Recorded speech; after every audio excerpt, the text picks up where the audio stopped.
ಅದು ಎಲ್ಲ ಕಡೆ ದಾಖಲೆಗಳಿದೆ. ಸ್ವಲ್ಪ ಪರಿಶೀಲನೆ ಮಾಡಿಬಿಟ್ಟು ನೀವು ಜನರಿಗೆ ಉತ್ತರ ಕೊಡೋದು ಕಲಿಬೇಕೆ ಹೊರತು ನೀವು ವಾಕೌಟ್ ಮಾಡೋದ್ರಿಂದ ಏನೂ ಪ್ರಯೋಜನ ಆಗೋದಿಲ್ಲ.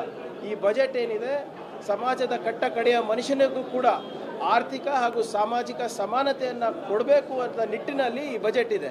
ಬಂಡವಾಳ ಬರಬೇಕು, ನಮ್ಮಲ್ಲಿ ಉದ್ಯೋಗ ಸೃಷ್ಟಿ ಆಗಬೇಕು ಅಂತಲೇ ಈ ಬಜೆಟನ್ನು ನಾವು ಮಾಡಿರೋದು. ಸೊ ಆದ್ದರಿಂದ BJP ಅವರಿಗೆ ಇವತ್ತು ಮೊಸರಲ್ಲಿ ಕಲ್ಲು ಹುಡ್ಕೋದು ಬಿಟ್ಟು ಕನ್ನಡಿಗರ ಏಳಿಗೆಗೋಸ್ಕರ ಕೆಲಸ ಮಾಡಿ ಸಕಾರಾತ್ಮಕವಾಗಿ ಒಂದು ಆಪೋಸಿಷನ್ ಆಗಿ.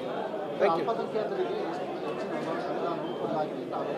ನಾಗರಿಕರಲ್ರಿ, ಈಗ SC ST ಬಜೆಟ್ 35,000 ಕೋಟಿ ಇದೆ, ಅದಕ್ಕೂ ಇವ್ರಿಗೆ ಆಕ್ಷೇಪನ ಏನು? What is their problem? ಸಮಾಜದ ಎಲ್ಲ ಸಮಾಜಗಳಿಗೂ ಕೂಡ ನಾವು ನ್ಯಾಯವನ್ನು ಒದಗಿಸ್ಕೊಟ್ಟಿದ್ದೀವಿ. ರೈತರಿಗೂ ಕೊಟ್ಟಿದ್ದೀವಿ, ಯುವಕರಿಗೂ ಕೊಟ್ಟಿದ್ದೀವಿ, ಮಹಿಳೆಯರಿಗೆ ಕೊಟ್ಟಿದ್ದೀವಿ. ತಪ್ಪಂತಾರ? 52,000 ಕೋಟಿ ರೂಪಾಯಿ ಇವತ್ತು ಗ್ಯಾರಂಟಿಗಳಿಗೆ ಯಾವ ಧರ್ಮದ ಆಧಾರದ ಮೇಲೆ ಹೋಗ್ತಾ ಇದೆ, ಯಾವ ಜಾತಿಯ ಆಧಾರದ ಮೇಲೆ ಹೋಗ್ತಾ ಇದ್ದಾರೆ? ನೀವು if you qualify for the scheme ನಿಮ್ಗೆ ಸಿಗ್ತಾ ಇದೆ, ಅರ್ಹರಿದ್ರೆ ಸಿಗ್ತಾ ಇದೆ. ಇವ್ರಿಗೆ ಅದಕ್ಕೂ ಕೂಡ ಇದು ಕಣ್ಣಿಗೆ ಚುಚ್ತದೆ ಅಂದರೆ ದೇವರೇ ಕಾಪಾಡಬೇಕು ಅವರಿಗೆ ಅಷ್ಟೇ.